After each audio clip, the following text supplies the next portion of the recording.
ITC के इस सफ़र को थोड़ा सा समझने की कोशिश करते हैं सुमित के साथ, जिसे कहते हैं संघर्ष से शिखर पर।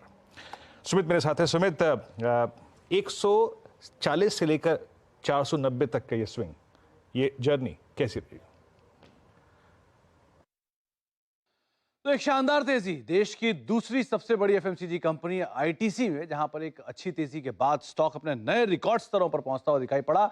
और एक सबसे बढ़िया चीज की जो दाम है वो करीब करीब 500 रुपए के आसपास पहुंचता हुआ दिखाई पड़ रहा है। देश की दूसरी सबसे बड़ी एफएमसीजी कंपनी तो है ही, साथ ही साथ अभी देश की छठी सबसे बड़ी कंपनी के तौर पर भी शुमार हो चुकी है। करीब करीब 6 लाख करोड़ की मार्केट कैप इस कंपनी ने अचीव करी और एक ड्रीम रन स्टॉक ने हाल फिलहाल में दिखाया भी है। तमाम आंकड़े आपकी स्क्रीन पर आएंगे। तो सबसे पहले तो करीब 47% का रिटर्न स्टॉक ने अब तक इस साल में दिया। एक साल में 63% और 3 साल में करीब करीब 150% तक का रिटर्न ये स्टॉक ऑलरेडी दिखा चुका है। इसके अलावा कुछ ट्रिगर, जहां पर एक अच्छे वैल्यूएशन डिस्पाइट इतने बड़े रनअप के भी एफएमसीजी स्पेस में one of the cheapest stock के तौर पर देखा जाता है। सिगरेट कारोबार में बढ़िया ग्रोथ कंपनी के आते हुए दिखाई पड़ी है। एफएमसीजी कारोबार के अंदर एक अच्छे पिकअप आए हैं, रूरल डिमांड के अंदर एक अच्छा पिकअप आता हुआ दिखाई पड़ रहा है और साथ साथ होटल कारोबार भी कंपनी का वापस रफ्तार पकड़ता हुआ दिखाई पड़ रहा है और कई सारे न्यूज फ्लो उससे रिलेटेड आते हुए दिखाई पड़ रहे हैं। 2016 में जहां महज 223 रुपए के आसपास कामकाज करता था, 2023 तक आते आते 7 सालों में इसने 490 का लेवल भी दिखाया, रादर 500 रुपए के आसपास के लेवल्स भी दिखा दिए।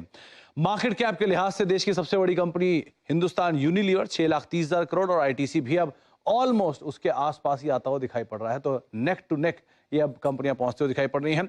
एक और कंपैरिजन में अगर पिछले 10 साल की रेवेन्यू ग्रोथ देखें तो आईटीसी की रेवेन्यू ग्रोथ करीब 8% है और एचयूएल की रेवेन्यू ग्रोथ भी रफली 8% के आसपास की है।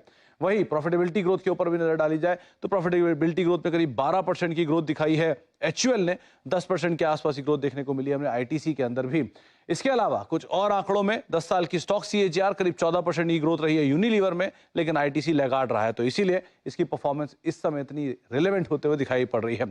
वैल्यूएशन वाइज एचयूएल करीब 62 के मल्टीपल पे कामकाज कर रहा है, जबकि आईटीसी इतनी बढ़िया तेजी के बाद और ऑलमोस्ट सेम मार्केट कैप में होने के बावजूद भी करीब करीब 32 के मल्टीपल पर कामकाज करता हुआ दिखाई पड़ रहा है। तो वैल्यूएशन समरी के हिसाब से देखेंगे तो अभी भी एचयूएल से लगभग आधे मल्टीपल पर आईटीसी कामकाज करता हुआ दिखाई पड़ रहा है, लेकिन बढ़िया तेजी और देश की छठी सबसे बड़ी कंपनी अब आईटीसी बनता हुआ दिखाई पड़ रहा है।